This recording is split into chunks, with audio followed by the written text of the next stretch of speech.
बाबू ध्यान दो इधर सुनो। आज हम लोग पढ़ेंगे मलेरिया बीमारी कैसे होता है। तो मलेरिया बीमारी मादा एनोफिलीज मच्छर के काटने से होती है। मलेरिया बीमारी मादा एनोफिलीज मच्छर के काटने से होती है। यहाँ पे मादा एनोफिलीज मच्छर है। जब ये किसी मानव को काटती है, बाइट करती है, जब किसी मानव को ये बाइट करती है, काटती है, कौन मच्छर बाबू? मादा एनोफिलीज।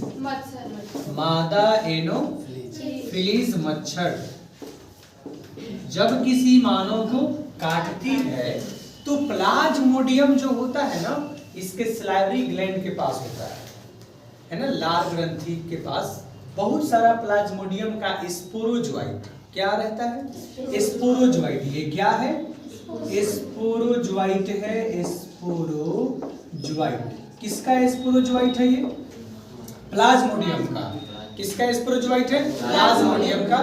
ये प्लाज्मोडियम का स्पोरोजोइट हमारे रुधिर वाहिनियों में चला आता है, ब्लड में चला आता है। जैसे ही कोई मादा एनोफिलीज मच्छर हमें बाइट करती है, काटती है, तो इस स्पोरोजोइट जो है, ये जो स्पोरोजोइट है, ये स्पोरोजोइट है बाबू, ये हमारे ब्लड में चला आया। कहाँ चला आया? ब्लड में। कौन आया है? स्पोरोजोइट। कौन आया? स्पोरोजोइट चला आया। कहाँ आया? रुधिर में चला आया, ब्लड में आ गया। जब स्पोरोजोइट ब्लड में आता है तो ब्लड से होकर के कहाँ चला आया? लीवर में। कहाँ आया? लीवर में चला आया। लीवर में क्यों आया? आप प्रश्न पूछ सकते हैं, लीवर में क्यों आया? और भी तो हमारे शरीर में अंग है, वहां क्यों नहीं गया? तो लीवर में इसलिए आया क्योंकि यहाँ पे इसको WBC से सुरक्षा मिल जाती है। व्हाइट ब्लड सेल WBC से सुरक्षा मिल जाती है। तो व्हाइट ब्लड सेल से सुरक्षा के लिए ये लीवर में आया। और भी कारण है, ये ग्लाइकोजन भोजन प्राप्त करने के लिए लीवर में आता है। ग्लाइकोजन खाता है। ये क्या खाता है? ग्लाइकोजन भोजन के लिए चला आया। कहाँ आया? लीवर में। लीवर में आने से इसको WBC से सुरक्षा मिल जाती है, ग्लाइकोजन भोजन मिल जाता है, और यहाँ पे ये गुणन कर सकता है, यानी जनन कर सकता है, यानी बहुविखंडन कर सकता है ना। बहुविखंडन करने कहाँ चला आता है? लीवर में। जनन करने कहाँ चला आता है? लीवर में। अपनी संख्या को बढ़ाने कहाँ आ गया? लीवर में चला आया। तो लीवर में क्यों आया पता चला ना।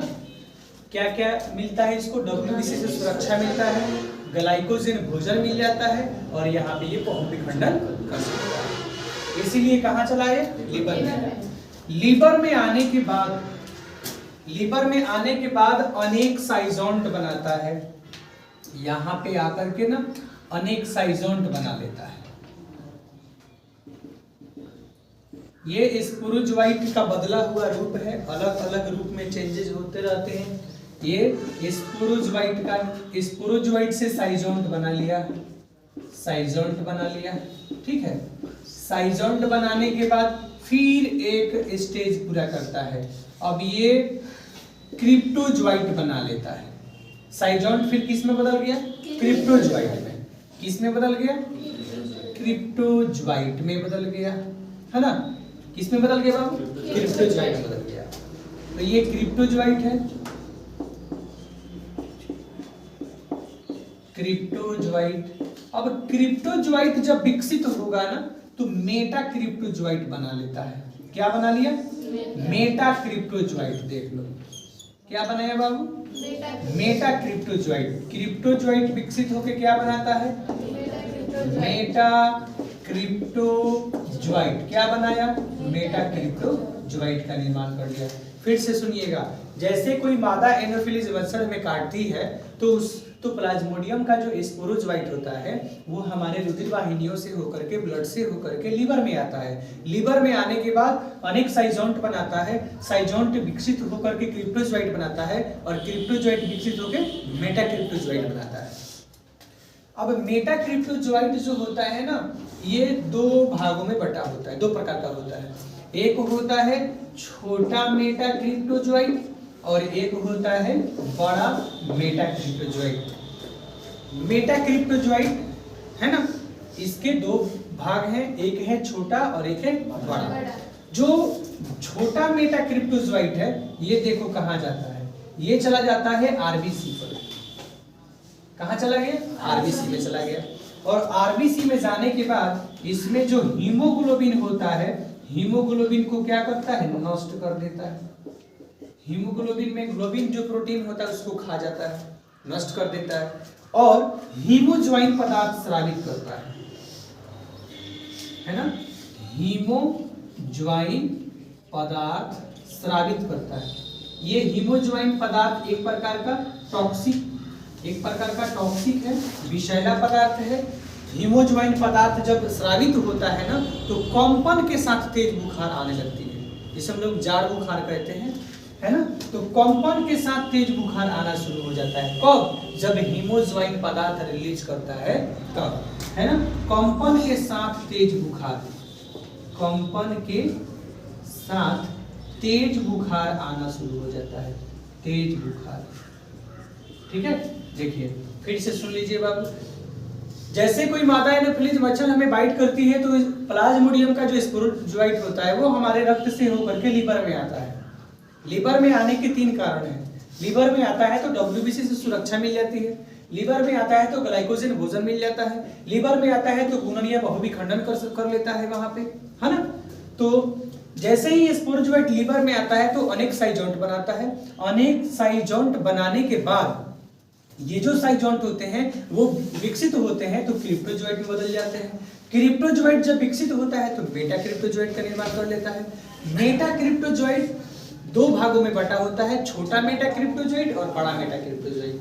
तो छोटा मेटाक्रिप्टोजोइट जो होता है वो आरबीसी में जाता है। आरबीसी में हीमोग्लोबिन होता है, हीमोग्लोबिन में ग्लोबिन प्रोटीन होता है, उसको वो नष्ट कर देता है और हीमोज्वाइन पदार्थ रिलीज करता है, जिसके कारण कंपन के साथ तेज बुखार आना शुरू हो जाता है। और ये जो बड़ा मेटाक्रिप्टोजोइट है ये चला जाता है पुनः लीवर में चला गया। लीवर में जाकर के ग्लाइकोजन भोजन करेगा और ढेर सारी संख्या को बनाएगा। ये प्रोसेस चलते रहता है हमारी बॉडी में। और यही कुछ स्पोरोजोइट जो होते हैं ना, कुछ स्पोरोजोइट जो होता है ये बना लेता है मीरोजोइट। क्या बना लिया? मीरोजोइट। कुछ स्पोरोजोइट किस में बदल जाते हैं? मीरोजोइट में बदल जाते हैं। मीरोजोइट में बदलने के बाद हमारे ब्लड में ये सारा प्रोसेस हो रहा है, हमारे शरीर में ये प्रोसेस हो रहा है।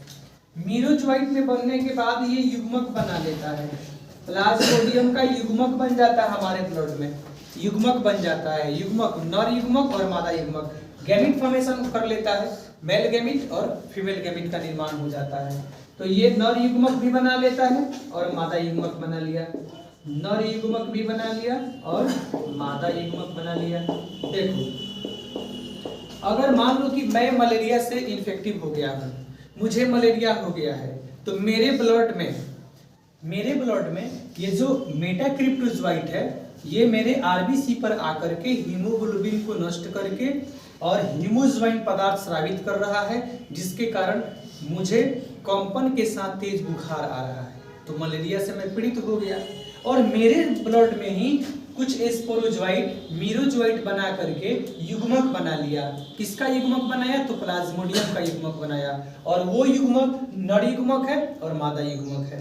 ठीक है, अब देखो जैसे ही कोई मादा एनोफिलीज मच्छर, ऐसी कोई मादा एनोफिलीज मच्छर जिसके शरीर में स्पोरोजोइट नहीं है और वो मुझे काट रही है, मैं मलेरिया से पीड़ित हूँ और कोई ऐसी मादा एनोफिलीज मच्छर आई जिसमें पहले से स्पोरोजोइट नहीं है, प्लाज्मोडियम उसके शरीर में नहीं है और वो हमको काट रही है, तो मेरा ब्लड निकाली।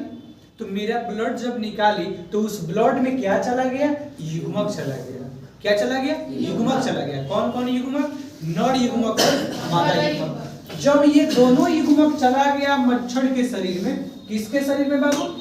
मच्छर के शरीर में जब ये दोनों प्रकार का युग्मक चला गया है तो ये युग्मक जाकर के बाबू मच्छर के शरीर में ही क्या कर लेगा, निषेचन कर लेगा।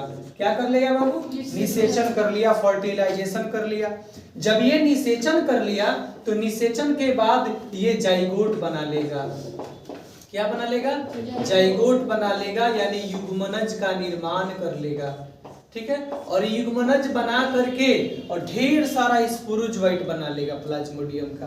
क्या बना लिया, स्पोरोजोइट बना लिया, स्पोरोजोइट का निर्माण कर लिया। अब ये स्पोरोजोइट उस मच्छर की बॉडी में जाकर के संचित हो गया है। फिर वो मच्छर यदि किसी स्वस्थ व्यक्ति को काट लेती है तो उसे भी मलेरिया हो जाएगा।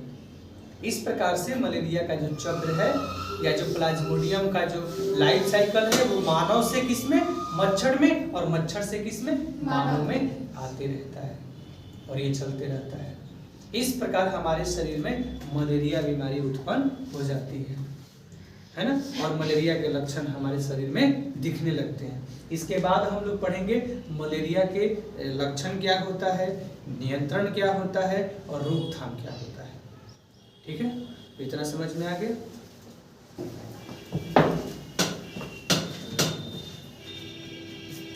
ठीक है।